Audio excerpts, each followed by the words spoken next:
The economic condition of the U.S. pork industry since September of 2007, we had been losing about $23 per head for the last 17 months. Between November 2007 and April of 2008, every pig marketed, our producers were losing about $23 per head.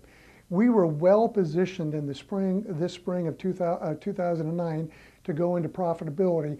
Boom, the H1N1 tsunami hit. And since since April into October this year, we've lost $5.3 billion. From September 2007 to October 2009, the U.S. pork industry lost $5.3 billion in economic losses. We did not see swine flu come at us, come completely out of the blue. You have a national public health emergency land right in your lap, and all you have to do is time to think and react. As soon as the story started breaking, we started receiving 20, 30, 40, 50 calls, whether it was in our Washington, D.C. office, could have been in our Des Moines office. So there wasn't a set pattern. It's just that 1 minute CNN would call, National Public Radio would call, a CBS anchor would call, so it was just a rapid fire back and forth responding to questions from the news media. The best way to respond is have one point person, and that was the director of our communications. And all the communication requests and all the responses came into that communications director, and it went back out through that communications director. The most difficult question that we faced with news media was to assure them that you could not get the swine flu by eating pork.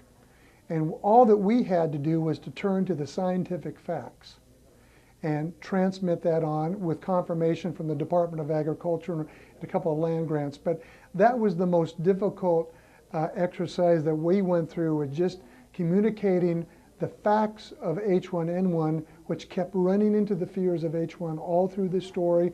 In putting together our key messages, we had to sit down and take a quick, rough view, if you will, of what the messages the news media was reporting.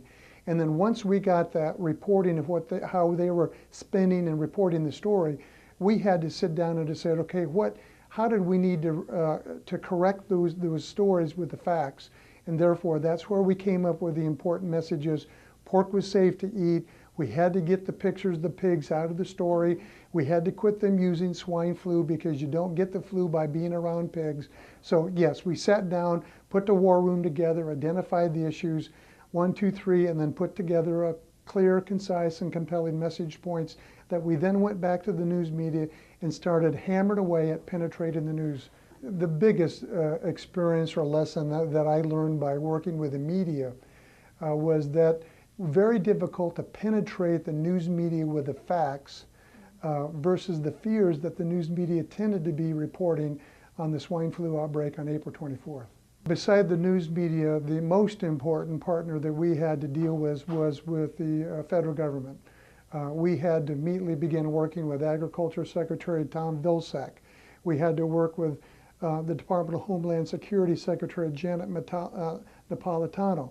We had to work with the Centers for Disease Control and Prevention Atlanta.